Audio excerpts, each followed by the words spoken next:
All right, welcome everybody to today's client support webinar. Great to have you all here. We got a great turnout today, which is always good. So let me go through my administrational items and then we'll jump in here. First thing I want to talk about are the risks in trading. We want you to be aware of these. Past performance, in the markets doesn't guarantee future performance. And of course, you need to be trading with money you can afford to risk, called risk capital. Now, the other thing is, I don't know your personal situation, okay? So I'm going to be, recommending things, maybe analyzing things based on my experience in the market, my trading rules, and so forth. And so they may or may not be appropriate for you and your situation. So definitely check with your financial advisor to be sure anything we recommend here today is suitable for you. I think that's really important, okay? Also, to remember, we deal in a realm of probabilities. So the idea is that you can do everything right and still end up with a losing trade. But if you use good risk control, you'll keep those losing trades manageable. And that's the key in good trading.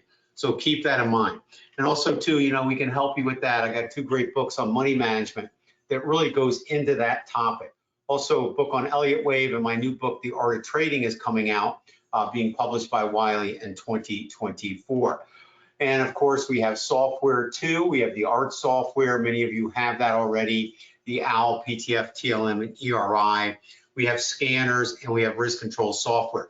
You can buy this all as a bundle, or you can buy it a la carte. So if you bought the ART software and you want to add on, for example, the OWL or the PTF or the TLM or the ERI or any of the scanners, you can do that at any time.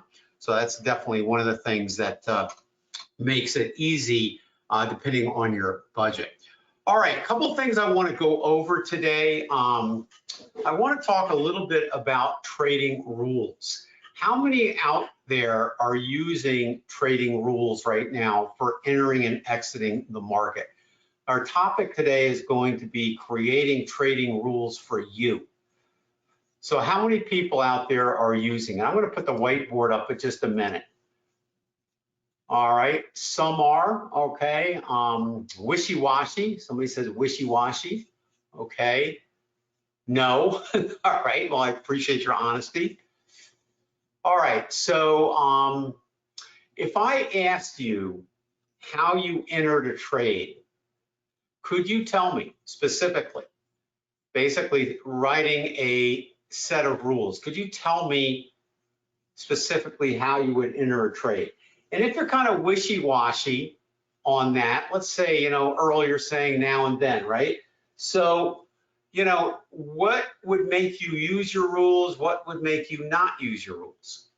So if you're using them sometimes, but not using the other times, what creates the scenario where you're not adhering to your trading rules? And that's a great question to ask yourself because it's really important. So there's different types of trading rules. I'm going to put TR up here for trading rules, okay? And there's specifically different kinds of rules we have for entries, okay? So I'll put entries. There's certain rules we have for exits, right? And exits can be divided into a variety of different categories. One can be exiting your entire position, so I'll call that just a full exit. One could be scaling out, right? All right, and one may be even profit taking. Now, scaling out can be a form of profit taking as well, but exits can range in different situations. On entries, you can have 2 types. You could have the initial and what I'll call the add-on, right? This is where you would actually add on to an existing position. What other kind of rules would you have? Right, risk control, excellent, all right? So RC, we'll call that for risk control. And specifically with risk control, what would that entail? Many different little factors, right? So the one would be, how much money you can afford to risk. So your account risk, I'll call that AR. What would be another situation? Trade size, right? And what would be even another? How about risk to reward, right? So that would be under that as well. Any other trading rules? Any other trading rules?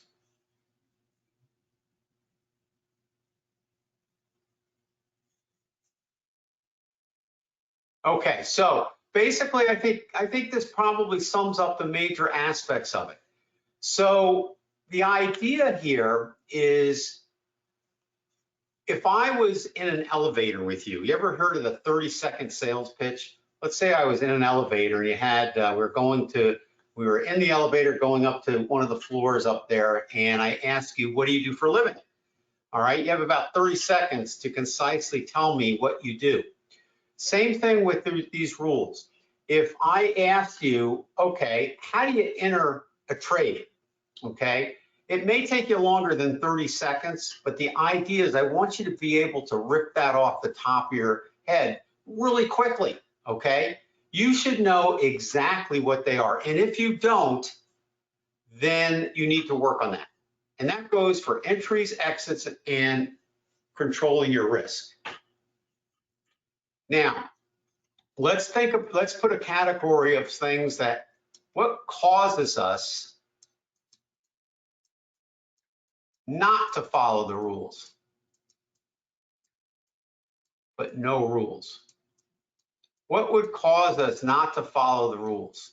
Anybody? I'm going to use, Earl, the one you said, fear of missing out, okay?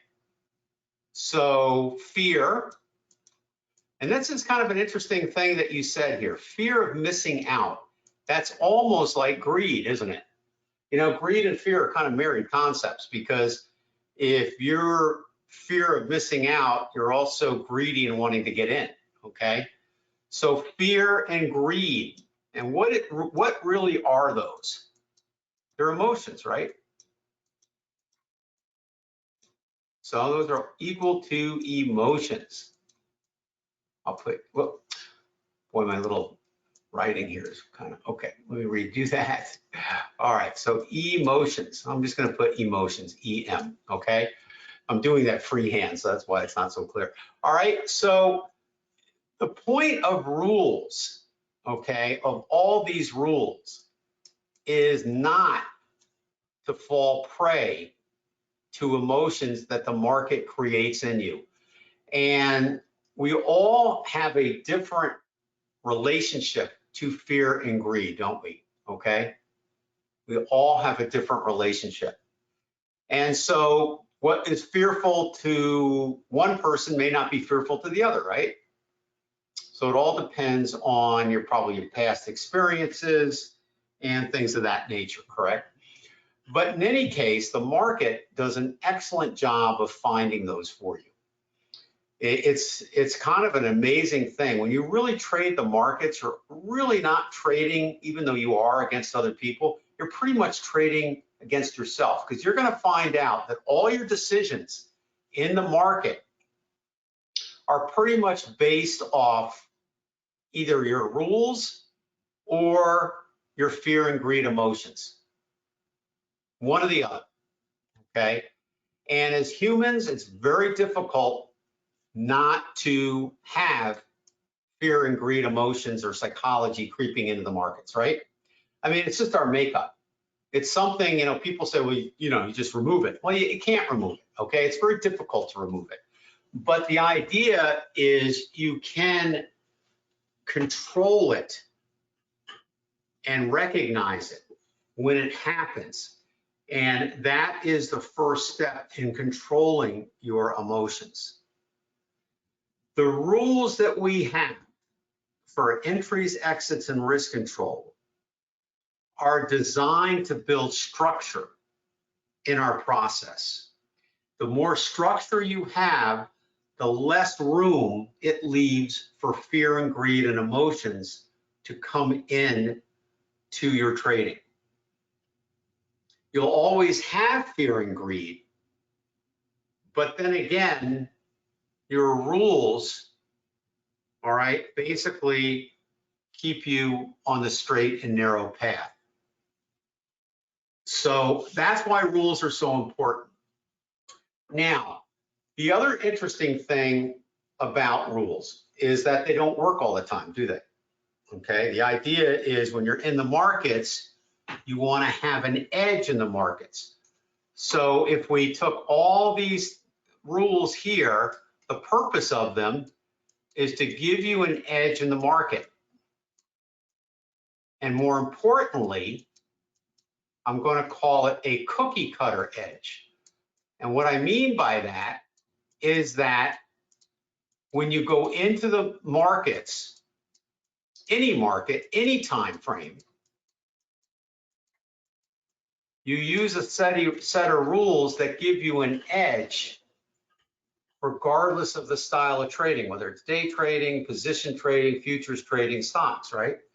So the rules give you an edge. In order to know if your rules are an edge, what do you have to do? You have to test them, right?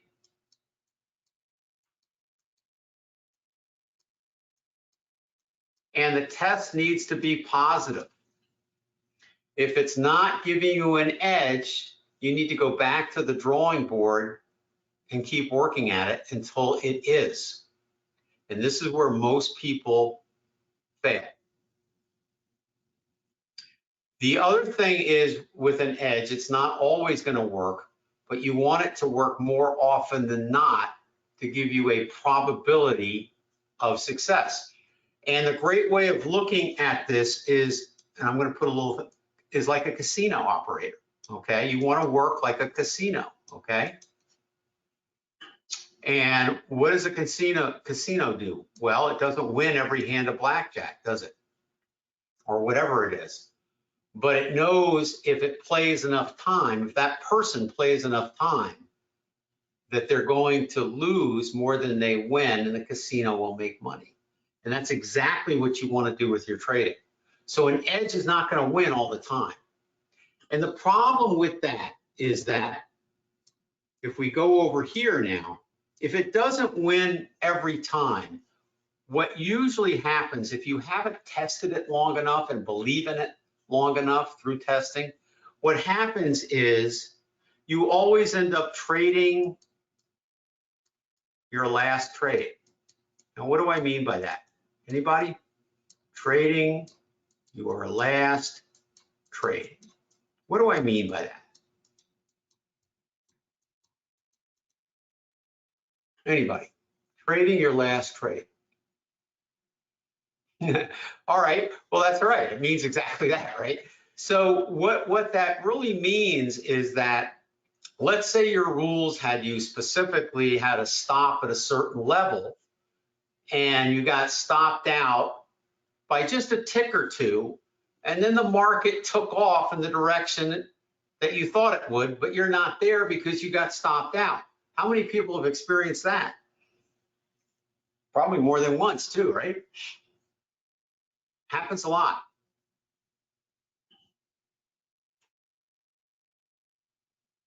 So the idea is the next time you trade and your stock gets hit, because you had such a bad experience the trade before, this time you don't get out. You stay with the trade. And this time it doesn't reverse, it goes against you even more, and now you've lost a lot more money.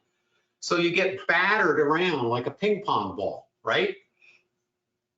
And therefore people usually are always trading their last trade. If it worked last time, they'll try it again. If it didn't work last time, they'll try something different, et cetera, et cetera. Now, if you've tested a system, a set of rules, and you have an edge, then you know off the bat what your edge should do over time. Now, what does over time mean? It means that you cannot test an edge on 3 or 4 or 5 trades. You just can't, okay? Because that's not enough of a sample size. You need to increase the sample size. I recommend 30, 50 trades and make sure you've had different market cycles. And then you'll have an idea of how good your edge is or is not. And from that standpoint, then you've got a good baseline on how your system should do. And then if it deviates in real trading, chances are the culprit is right here, fear and greed. Now, you know, in our day trading room, we struggle with this all the time, okay? We have a set of rules we follow, but it's very, you know, we all work together as a group to work on, you know, appropriate times to scale out based on a rule base versus fear and greed, okay? And it's a process. You get better at it as the more and more times you do it. But you need to test your system first on enough trades that you have an edge and you have confidence in that edge. That's another big point. So most people will say they have rules, but they never really tested them, or they have a ballpark of rules. So what my point here today is, I want you to work on your trading rules. And it has to have entries, exits, and risk control. And then each specific situation under these categories has more subcategories. For example, on entries, let's take this one first. Here's your initial stop, right? Well, how do you set that? That's a rule. And how do you set that? You have to have specific rules. Are you using a pyramid? Are you getting in off a bottom, and therefore you don't want to use a pyramid, you want to use a bottom, right? When do you add on? Is that on another pyramid? Would you add on after 3 or 4 pyramids on a mature trend? You have to have specific rules on all this. And they all, both entries, exits, and risk control are all married, because exits, all right, get tied into the initial stop situation, because if you get stopped out, you're going to be exiting. And yet also the initial stop will also pick into figuring out if you should take the trade based on trade size, risk to reward, and so forth, right? So they're intertwined and married. And then when you add on, that's also a component of not increasing your risk. So you only want to add on when you trail a stop, right? So under exits, this can be trailing stops. And then you got to make sure your risk is eliminated from the first entry. So they're all tied together. And this is what you need to be working on in order to reach the upper levels, or should I say, to be a successful trader.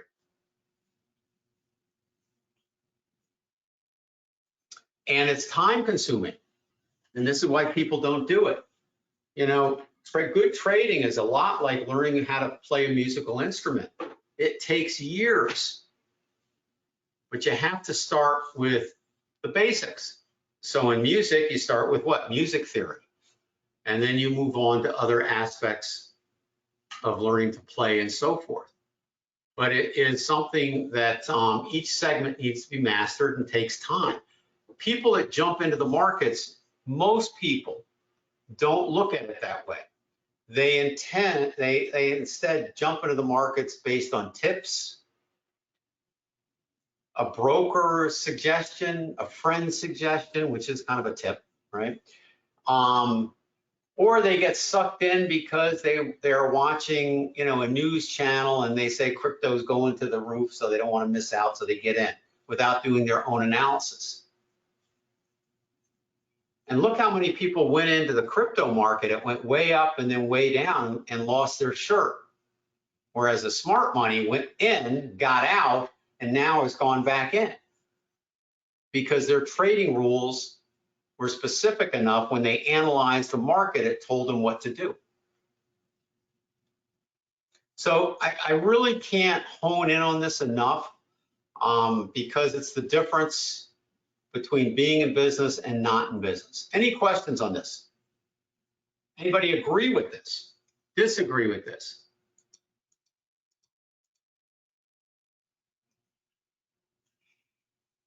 I was giving one seminar in New York City one time talking about risk control, and I asked who used risk control, and one person raised their hand and said, I never use it.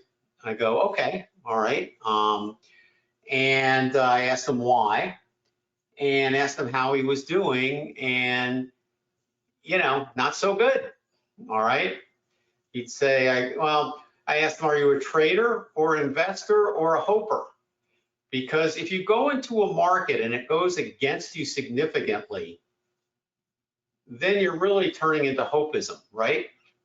Because at that particular point, the loss probably is too large to take, and so they just keep the position, and chances are they keep the position in a stock that's really not investment grade. And so they just stop being an active trader and start just being a hoping trader, okay? And if he had gotten out, then he could reassess the market and then plan his next trade. We take a lot of losses. I take a lot of losses. All right, anybody here trade without ever taking a loss? No. We do. We take losses in day trading. We take losses in position trading. But the idea is you try to keep those losses manageable, get out when you're supposed to, and then it allows you to trade again with a new vision, so to speak, a new opportunity.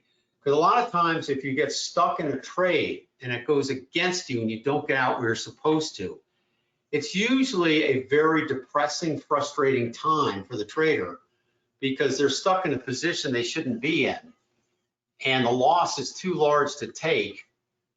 And so they get depressed about it, frustrated about it, and they start spiraling down. And yet at the same time, there's another opportunity they missed because they're so focused on the one that they're hoping will turn around, and they missed the opportunity they could have taken if they had gotten out and reassessed another trade. All right, so that's kind of what I wanted to cover today. All right, if you guys got any questions, fire away. All right, but I think it's we haven't talked about trading rules in a long time, and I think it's a really good topic to talk about. And trading rules, you don't have to have the same trading rules as somebody else. Okay, we all have different styles. There's many different ways to skin the cat, so to speak. So my trading rules may be a little different than what you want to use, and it doesn't matter as long as what? You tested it and have an edge. And you can use different types of indicators that you want, and again, it doesn't matter as long as you have an edge.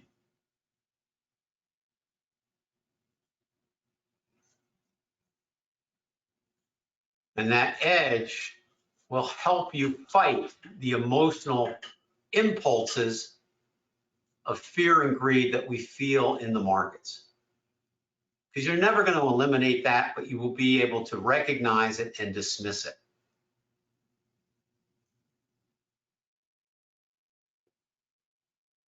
And then one last thing I think is important to talk about. We tend to, we all have lots of thoughts every day. This is a little bit about psychology. We have a lot of thoughts throughout the day, right? And so if you focus or get stuck in a trade you shouldn't be in because you didn't get out, what happens is you start thinking about nothing but that trade. And when you put a lot of energy on a thought, it usually occurs and happens more often and puts you in a state of mind where you miss opportunities. So again, get out of trades when you're supposed to, and don't think about them. Learn from them if you need to, but don't dwell on them. Let them go and focus on the next opportunity. All right, so if there's no more questions, that's it for today, okay? I hope you found this useful, and we'll work on building your trading system. Now, if you need help in this area, okay, this is where I can come in and help you through a coaching program. I have coached students for the last boy, I'm trying to think, 23, 25 years now, okay? And whether they live in Australia, Middle East, United Kingdom, here in the United States, I pretty much have been around the world, so to speak, in helping traders develop trading rules and combat their habits that are causing them to lose, okay? And we're very successful, okay? So if you're interested in that, check out our coaching program. And you can even also talk to Jean about it, okay? Jean, actually, we have a free initial consultation that Jean does, and she will, walk you through what it's all about and how many sessions based on what you tell her. She's she can assess what you will need and how many sessions you'll need, okay? But we've been very successful in this. We've helped people turn their trading around. And in fact, some have been so successful, they've gone out and formed their own trading companies. So that's, pretty proud about that. So that's good. All right, well, everybody, again, continue to enjoy the holiday season. We'll be back here next week. You can always bring any questions that you have to this. If you want me to look up stocks, we have another great time, and we do that on Fridays on our YouTube channel. We have stock analysis Fridays for that, okay? So you can bring as many stocks as you want. We'll take a look at them, and I apply my rules on those stocks, and then you can see what I do, okay? All right, well, thank you. I appreciate all the nice comments out there. All right, I'm glad you enjoyed the session. Good. All right, we always try to give you something worthwhile here every week for you to work on and learn from. So that's good to hear. All right, so we'll see you next week, everybody, and we'll post this in our normal place where you can access the recording again if you'd like to. Just log into the client support area, and there's a link in there that will take you to our private YouTube area where the client support webinars are kept. All right, so we'll see you next week. Thanks so much, and again, happy holidays. Bye-bye.